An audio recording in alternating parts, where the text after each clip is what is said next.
Per paskutinės kelias dienas praktiškai šioje vietoje buvo priparkuotas, kaip ir šitas prabangus Mercedesas, Rolls-Royce'as, Ferrari iš Baltarusijos. Ir ką daryti su tokių prabangių automobilių šeimininkais, kurie nepaiso kelių taisyklių ir kurie galvoja, kad jie turi teisių per daug.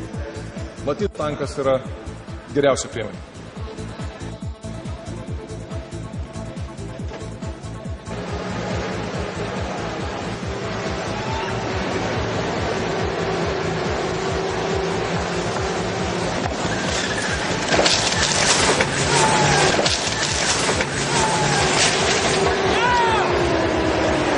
Jeigu automobilis parkuos blogai, bus o taip.